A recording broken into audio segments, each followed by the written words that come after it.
శుభోదయం. ఈనాటి విశేషం సూర్యారాధన. ధ్యాయేతు సూర్యమనంత శక్తికిరణం తేజోమయం భాస్కరం భక్తానామభయప్రదం దినకరం జ్యోతిర్మయం శంకరం. సూర్యుడిని ఉపాసన చేద్దాం. ఆధునికులు సూర్యోపాసన సూర్య నమస్కారాల ద్వారా చేస్తున్నాం అంటుంటారు. 12 నమస్కారాలను సూర్యనారాయణమూర్తికి సమర్పించే సమయంలో మన శరీరము వివిధములైనటువంటి యోగాసనాలను అవలంబిస్తుంది. ఆ ఆసనాలను ఈ శరీరాన్ని అనుసరించడం ద్వారా ఆ ఆసన ఫలితాంశాలన్నింటినీ కూడా పొందుతాం, ఆరోగ్యం చేకూరుతుంది అంటారు. మిత్రాయ నమః, రవయే నమః, భానవే నమః ఇలా చెబుతూ మిత్ర, రవి, సూర్య, భాను, ఖగ, పూష, హిరణ్యగర్భ, మరీచి, ఆదిత్య, సవిత్రు, అర్క, భాస్కర అనే 12 నామాలతో 12 నమస్కారాలను సమర్పిస్తూ ఉంటాం. అయితే సనాతన ధర్మంలో ఇలా ప్రత్యక్షంగా కనిపించేటటువంటి పదార్థ స్వరూపంగా ఈ యోగాసనాలకు అనుగుణంగా సూర్య నమస్కారాలను సూచించకూడదు అంటుంది ధర్మం. ఇక్కడ పరోక్షంగా ఉండేటటువంటి ఆధ్యాత్మిక శక్తితో మేళవించాలి.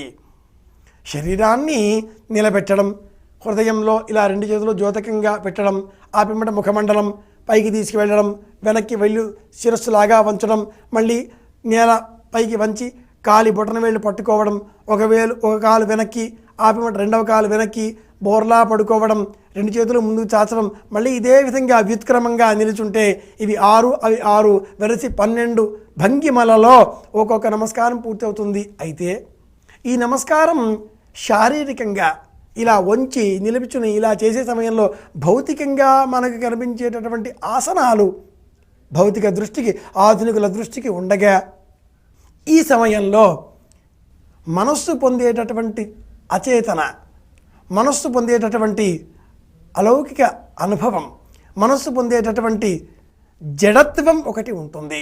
అది అచేతనం, అది జడత్వం. ఆ సమయంలో మనస్సు లౌకిక సంబంధమైన విషయవాసనల పట్ల జ్ఞానం కోల్పోతుంది. ఈ ప్రపంచాన్ని గుర్తించదు, ప్రపంచం ఇచ్చేటటువంటి జ్ఞానాన్ని స్వీకరించదు.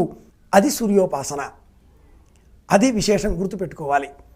శరీరం ఇలా మనం వంచే సమయంలో, లేదా నిలబెట్టే సమయంలో, లేదా పరుండ చేసే సమయంలో ఈ మనస్సు తనది అయినటువంటి ఒక ఉనికిని కోల్పోతుంది.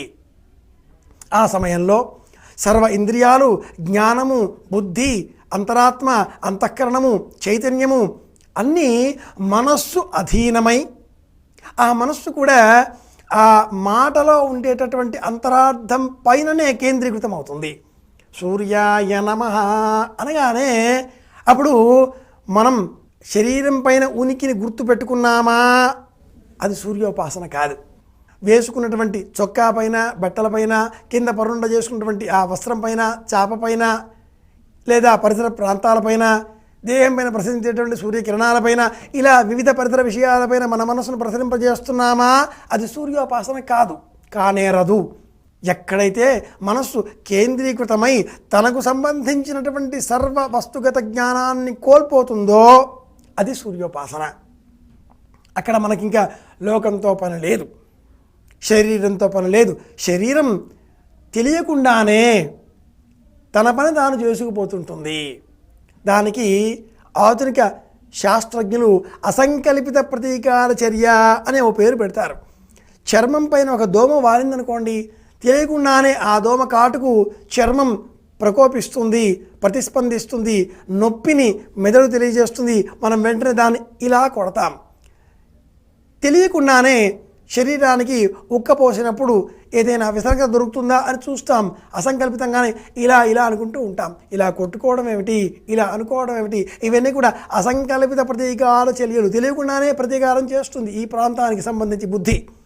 ఇది ఎలాగో మనస్సు కూడా అలాగే, బుద్ధి కూడా అలాగే. జడత్వమైనటువంటి స్థితిని మనస్సుకు తీసుకురావడమే సూర్యోపాసన. సూర్యుడు మనకు ఆరోగ్యాన్ని ఇస్తాడు, ఆనందాన్ని ఇస్తాడు.